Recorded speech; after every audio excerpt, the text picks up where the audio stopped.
नमस्कार दोस्तों, स्वागत है आपका मेरे YouTube चैनल कहानी बाय शिवानी में। चंद्र प्रकाश नाम का एक आदमी होता है। उनके पास बहुत ज्यादा जमीन जायदाद थी। आसपास के इलाके में उनका बहुत मान सम्मान था। गांव के मुखिया माने जाते थे। गांव में कोई भी किसी के साथ कुछ गलत करता था तो उसको रोकते थे। गलत चीज को सहन नहीं करते थे चंद्र प्रकाश जी। उनके 4 बेटे थे। वह अपनी पत्नी और 4 बेटों के साथ बड़ी अच्छी जिंदगी काट रहे थे। चंद्र प्रकाश जी के पास पैसा बहुत था, जमीन जायदाद थी, किसी बात की कोई कमी नहीं थी। वो ऐसे व्यक्ति थे कि जहां भी जाते थे लोग उनके मान सम्मान में खड़े हो जाते थे। जब वह अपने घर आते थे तो घर का माहौल भी ऐसा हो जाता था जैसे घर में कोई बब्बर शेर घुस आया हो। यूं ही समय बीतता गया। चारों बेटे पढ़ लिख कर बड़े होते जाते हैं। चंद्र प्रकाश जी एक एक करके अपने चारों बेटों की शादी कर देते हैं। घर में 4 बहुएं आ जाती हैं।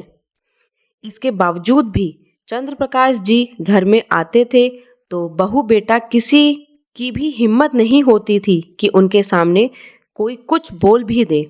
धीरे धीरे वक्त गुजरता है। चंद्र प्रकाश जी भी ढलते जाते हैं और उनके पोता पोती से परिवार बढ़ता जाता है। एक दिन ऐसा आता है कि चंद्र प्रकाश जी की पत्नी का देहांत हो जाता है। पत्नी की मौत का चंद्र प्रकाश जी को बहुत बड़ा झटका लगा था। चंद्र प्रकाश जी वहां से कमजोर होना शुरू हो गए थे। उनकी तबीयत भी अब खराब रहती थी। उनकी पत्नी तो चली गई थी इस दुनिया को छोड़कर। अब चंद्र प्रकाश जी की जिम्मेदारी उनके बच्चों पर आ गई थी। अभी तो बहुत कुछ काम कर लेते थे वह, हाथ पैर भी अच्छे से चला लेते थे, लेकिन फिर भी जब पत्नी होती है तो बात ही कुछ अलग होती है। और जब पति पत्नी में से कोई एक भी बिछड़ जाता है तो वह चीज थोड़ी सी अलग लगने लगती है। अब हम किसी और पर ही निर्भर रहेंगे। समय गुजरता है। कुछ दिन बाद चंद्र प्रकाश जी की तबीयत कुछ ज्यादा ही खराब रहने लगती है। चंद्र प्रकाश जी अपने बेटों को बुलाते हैं और कहते हैं, बेटा वैसे तो मुझे कोई दिक्कत नहीं है, आप सभी लोग मेरी सेवा करते हैं, मैं आप सभी से बहुत ज़्यादा खुश हूँ, तो मैं यह चाहता हूँ कि कुछ ज़मीन जायदाद तुम लोगों के नाम करवा दूँ। तुम लोगों को बता दूँ कि कौन सी ज़मीन कहाँ है, वरना पता कुछ नहीं मेरी ज़िंदगी का कब क्या हो जाए और फिर तुम भटकते रहोगे, कोर्ट कचहरी के चक्कर लगाओगे। तो चंद्र प्रकाश जी कुछ ज़मीन और घर अपने ही नाम रहने देते हैं। बाकी जो जमीन दूर दूर की होती है वह थोड़ी अपने चारों बेटों में बांट देते हैं। सभी के नाम करवा देते हैं। बेटे भी पिता की यह बात से सहमत रहते हैं। जैसे आपको अच्छा लगे पिताजी, आप वैसा ही करिए। अब ऐसे ही समय बीतता है। बेटे बहुएं भी बहुत अच्छे तरीके से बाबूजी की सेवा करते हैं, लेकिन कहते हैं वक्त बदलते देर नहीं लगती। अब चंद्र प्रकाश जी के जो बेटे थे उनके नाम जमीन हो जाती है तो उनके मन में यह चलने लगता है कि जो बची हुई जमीन पिताजी के नाम है और यह जो घर पिताजी ने अपने नाम रखा है, अगर यह भी हमारे नाम कर देते तो हमारी सारी टेंशन खत्म हो जाती। कहाँ बाद में इतनी सी जमीन के पीछे कोर्ट कचहरी के चक्कर लगाएंगे, इधर उधर जाएंगे, तहसील के चक्कर काटेंगे। अगर अभी करवा दें तो ज्यादा अच्छा रहता। चारों भाई यह बात बैठकर आपस में करते हैं और चारों भाई यह सोचते हैं, हाँ ऐसा ही करते कितना अच्छा रहता, पिताजी ने ऐसा क्यों नहीं किया, यह बाकी जमीन और घर क्यों छोड़ दिया। एक विचार बनाते हैं कि पिताजी से कहा जाए, पिताजी यह बाकी की जमीन भी आप हमारे नाम करवा दीजिए। लेकिन किसी की हिम्मत नहीं पड़ती है कि अपने पिताजी से यह कह सकें। ऐसे ही समय गुजरता है, लेकिन उन चारों बेटों के दिमाग में यही बात चलती रहती है कि पिताजी से कैसे कहा जाए। पिताजी से कह देते, पिताजी ऐसा कर देते। ना कि जो बात दिमाग में चलती रहती है वो किसी न किसी दिन मुंह पर आ ही जाती है। बेटा बहू खूब सेवा करते हैं, दिन रात पैर दबाते हैं, हाथ दबाते हैं। समय गुजरता है। एक दिन बेटा और बहुएं पास में बैठ जाते हैं। उनके जो 2 बड़े बेटे होते हैं वह अपने पिताजी से कहते हैं कि पिताजी, हम आपकी सेवा तो कर ही रहे हैं, आपकी सेवा में कोई कमी तो नहीं है? चंद्र प्रकाश जी कहते हैं, नहीं बेटा, तुम्हारी सेवा में कोई कमी नहीं है। तुम लोग बहुत अच्छे से मेरी सेवा कर रहे हो, मैं तुमसे बहुत खुश हूँ। फिर बेटा कहता है कि पिताजी, आपको तो पता ही है, जो कोर्ट कचहरी की बातें हैं, तहसील की बातें, दुनियादारी की, यह सब चीज हम नहीं जानते हैं। हम यह सोचते हैं कि जो जमीन आपके नाम है, जो घर आपके नाम है, वह भी आप हम सब लोगों के नाम कर देते, तो इन चीजों से फुर्सत मिल जाती। कहाँ बाद में हम वकील और कोर्ट कचहरी के चक्कर काटते रहेंगे। अगर आप अपने सामने ही काम करवा देते तो ज्यादा अच्छा रहता। अब बाबूजी को अपने बेटे बहुओं से बहुत खुश थे, तो वह भी इस बात के लिए अपनी सहमति जताते हैं। कहते हैं कि तुम पहले ही बोल देते, मेरे दिमाग में भी यह बात आ रही थी कि मैं ऐसा कर दूं, लेकिन चलो कोई बात नहीं, मैं ऐसा कर देता हूँ और यह सब कुछ मैं अब तुम लोगों के नाम कर दूंगा, ताकि बाद में तुम्हें कोई परेशानी ना पड़े। चंद्र प्रकाश जी को यह लग रहा था कि मेरी तो इतनी सेवा हो रही है, मेरे बहू बेटा इतने अच्छे हैं। चंद्र प्रकाश जी के नाम जो भी कुछ बची हुई जमीन थी, वह सभी अपने बेटों के नाम कर देते हैं। घर में बहुत खुशहाल माहौल बन जाता है। लेकिन जैसे ही थोड़ा समय गुजरा, चारों बेटे बहू ने अपनी औकात दिखानी शुरू कर दी। वही चंद्र प्रकाश जी जिनके आने पर घर में मक्खी भी नहीं भिनकती थी, किसी की हिम्मत नहीं होती थी उनके सामने बोलने की। यही बेटा बहू डरते थे, उनका बड़ा मान सम्मान करते थे। लेकिन जैसे ही पिताजी ने सारी जमीन जायदाद अपने बेटों के नाम कर दी, तो उन्होंने अपना असली रूप दिखाना शुरू कर दिया। बात बात पर ताना मारना शुरू कर दिया। जो सेवा डेली होती थी, पैर दबाते थे, सर दबाते थे, सब बंद कर दिया। जब जब पिताजी कहते कि मेरे पैर दबा दो, तो यही बेटा बहू कहते, हमारे पास टाइम नहीं है तुम्हारे पैर दबाने के लिए, बैठे रहो। जो बेटे अभी तक बहुत संस्कारी थे, बहुत ईमानदार थे, वो बेटे पल भर में बदल गए। चंद्र प्रकाश जी का दिमाग खराब हो जाता है कि ये सब क्या हो रहा है। मुझे तो इसका बिल्कुल भी आभास नहीं था कि ऐसा भी हो सकता है मेरे साथ। जैसे जैसे समय गुजरता है, चंद्र प्रकाश जी की स्थिति खराब होती जाती है। बहू और बेटे के तेवर बढ़ते जा रहे थे। यहाँ तक कि समय ऐसा आ गया कि चंद्र प्रकाश जी रोटी तक के मोहताज हो गए।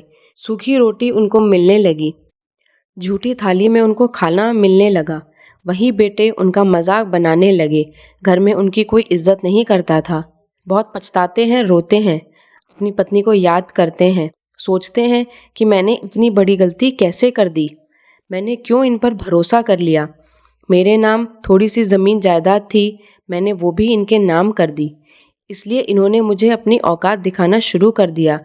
जबकि चंद्र प्रकाश जी कहते हैं कि बेटा जरा मुझे नहला दो, मेरे हाथ ऊपर तक नहीं पहुंचते हैं। तो बेटे कहते हैं कि तुम मर क्यों नहीं जाते, हम कहाँ तक तुम्हारी सेवा करेंगे, बुढ़िया तो मर ही गई, तुम क्यों बैठे हो हमें परेशान करने के लिए, तुम भी मर जाते तो कितना अच्छा रहता। चंद्र प्रकाश जी बहुत रोते हैं। ऐसे ही बड़ी मुश्किलों से अपने दिन पूरे कर रहे थे, हाथ पैर चल नहीं पाते थे। एक दिन की बात है, उसी गांव में एक दूसरे गांव का व्यक्ति जिसका नाम कुलदीप होता है, वह आता है और पूछता है कि भाई यहाँ पर कोई गाय बिक रही है क्या, हम खरीदना चाहते हैं। लेकिन कोई भी नहीं कहता कि यहाँ पर गाय है। जब चंद्र प्रकाश जी के बेटों से पूछा कि यहाँ कोई गाय तो नहीं है, हम गाय खरीदना चाहते हैं, तो चंद्र प्रकाश जी के बेटे हंसते हुए कहते हैं, जो बाहर खड़े हुए हैं भैया, वो गाय तो नहीं है, एक बुढ़ा है, उसको ले जाना चाहो तो ले लो, मतलब एक मजाक से कहते हैं। जब यह बात कह देते हैं, जो व्यक्ति कुलदीप नाम का होता है, वह यह बात सुनता है तो टकटकी लगाकर एक बार चंद्र प्रकाश जी को देखता है और फिर उनके बेटों को कि ये लोग क्या क्या बोल रहे हैं।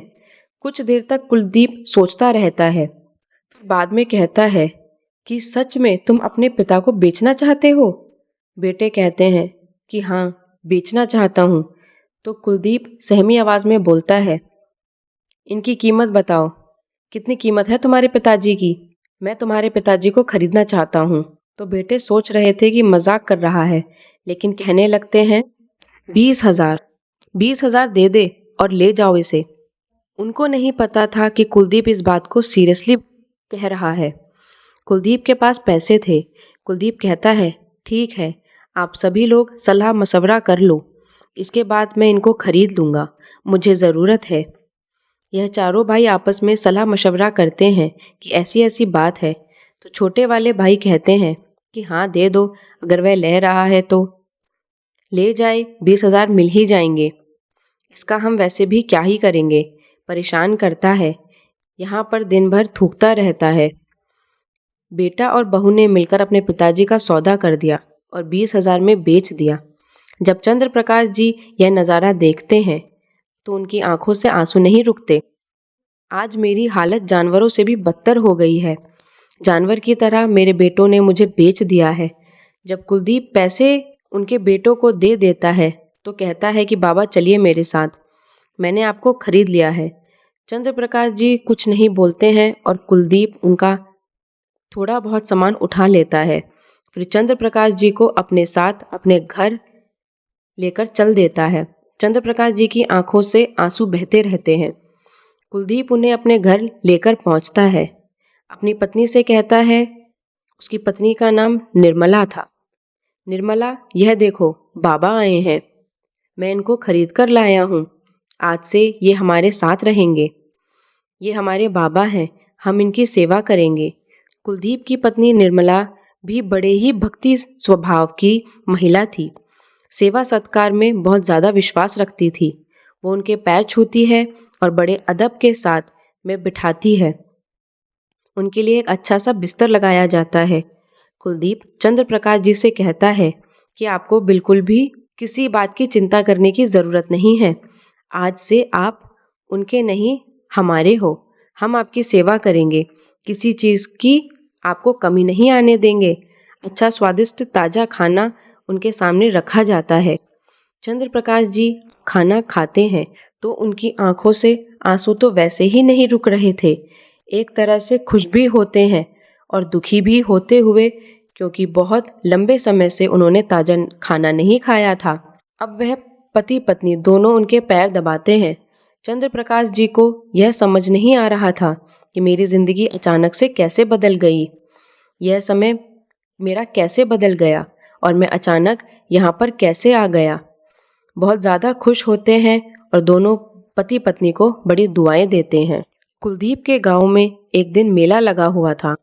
तो कुलदीप चंद्र प्रकाश जी से कहता है कि बाबा चलो, हम आपको मेला घुमा कर लाते हैं, आपका थोड़ा बहुत मन बहल जाएगा। उनको मेले में ले जाते हैं और कुलदीप कहता है कि बाबा आपको जो कुछ यहाँ पसंद आए आप ले लीजिए।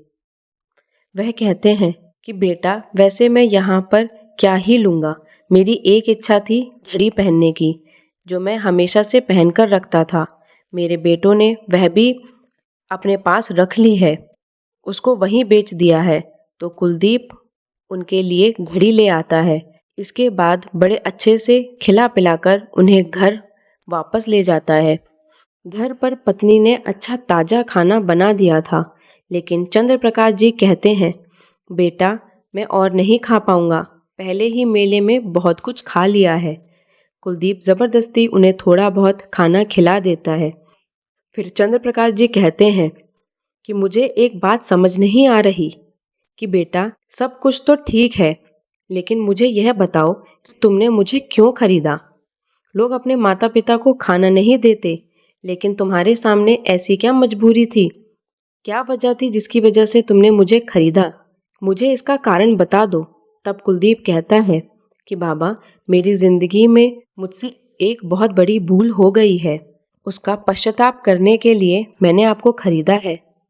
चंद्र प्रकाश जी हैरान रह जाते हैं कि कुलदीप तुमसे कौन सी भूल हो गई। तो कुलदीप कहता है कि बाबा आज से लगभग 5 साल पहले मुझसे ऐसा हुआ कि मेरे पिताजी बहुत अच्छे इंसान थे, हम लोग उन्हें अच्छे से रखते थे, लेकिन एक दिन मेरे पिताजी को बहुत तेज खांसी आने लगती है।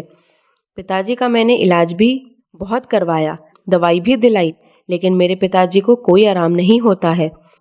और बाबा मेरे पिताजी को दिन प्रतिदिन खांसी बढ़ती जा रही थी और खांसी उन्हें इतनी ज़्यादा बढ़ जाती है कि रात में उन्हें नींद तक नहीं आती थी।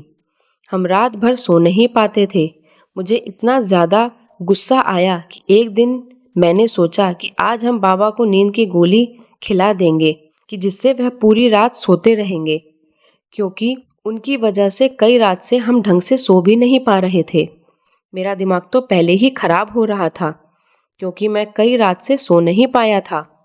इसके बाद हम बाजार गए और 4 नींद की गोली ले आए और चारों नींद की गोली मैंने एक साथ अपने बाबा को खाने में दे दी, यह सोचकर कि आज की रात बाबा बड़ी आराम से सोते रहेंगे तो हम भी सो जाएंगे। मैंने चारों गोली अपने पिता को एक साथ दे दी। पिताजी मेरे ऐसे सो गए कि फिर वह दोबारा उठ नहीं पाए। मैंने अपने पिता को हमेशा के लिए ही सुला दिया। अपने हाथों से मुझसे यह पाप हुआ है।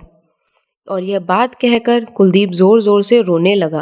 कहने लगा, बाबा मुझसे बहुत बड़ा पाप हो गया। उस दिन मुझे ऐसा लगा कि कहीं आपकी सेवा करके मैं अपने पापों का प्रायश्चित कर पाऊंगा। और जब आपके बेटों ने कहा कि इस बुढ़े को ले जाओ, तो मुझे ऐसा लगा कि मैं आपकी सेवा करूं तो शायद मेरे बाबा मुझे माफ कर देंगे। मेरे बाबा की छवि आप में दिखाई दी, इसलिए मैंने आपको खरीद लिया। अब बाबा मुझे यह बताओ, हम आपकी सेवा करेंगे तो मेरे पिताजी खुश हो जाएंगे ना? जब चंद्र प्रकाश जी यह बात सुनते हैं तो वो भी रोने लगते हैं और कहते हैं कि बेटा, अब मैं तुम्हें क्या बोलूं, तुमने मेरी इतनी सेवा की है, मुझे लेकर आए हो, तुम्हारा जो गुनाह था कैसे माफ नहीं होगा? तुम्हारे बाबा कैसे खुश नहीं होंगे? तुम्हारे बाबा बहुत ज्यादा खुश होंगे। तुमने इतना अच्छा सोचा। एक तरफ मेरे 4 बेटे मिलकर भी मुझे नहीं रख पाए और तुम अकेले मुझे रख रहे हो। इससे अच्छा क्या हो सकता है? कुलदीप ऐसे ही अपनी पत्नी के साथ में चंद्र प्रकाश जी की सेवा करता है। चंद्र प्रकाश जी बड़े अच्छे से रहते हैं। टाइम से ताजा खाना मिलता, अच्छे से बिस्तर पर सोते हैं। कुलदीप अपने हाथों से नहला देता है। ऐसे ही दिन गुजरता रहता है। कुछ दिन समय गुजरता है। उसके बाद में उनके चारों बेटे आते हैं कि देख ले चलकर कि बुढ़ा मर गया है या जिंदा है। वहां आते हैं, आवाज लगाते हैं, मेरे बाप को खरीद कर लाए थे, वो जिंदा है या मर गया है? तो कुलदीप की पत्नी बाहर आती है और उनको डांट के अपने दरवाजे से भागने के लिए कहती है। और फिर कुलदीप भी पीछे से आ जाता है और कहता है कि वो तुम्हारे पिताजी नहीं हैं, वो मेरे पिताजी हैं। और मेरे पिताजी के बारे में इस तरह बोलने की तुम्हारी हिम्मत भी कैसे हुई? जिस दिन तुमने अपने पिता को बेच दिया था, वो उस दिन से तुम्हारे नहीं रहे। चारों बेटे ऐसे ही वापस चले जाते हैं। चंद्र प्रकाश जी ने भी उन्हें हड़का दिया था। कहते हैं, मेरी नजरों के सामने से हट जाओ। दोस्तों, कुछ समय बाद चंद्र प्रकाश जी का भी सुखद जीवन के साथ देहांत हो जाता है। वह इस दुनिया को छोड़कर चले जाते हैं। कुलदीप उनका अंतिम संस्कार बड़े ही अच्छे तरीके से करता है और भगवान के आगे हाथ जोड़कर कहता है कि भगवान, मुझे अफसोस है, आप मुझे माफ कर देना। जो भी मैंने गलती की है, जो भी मुझसे पाप हुआ है।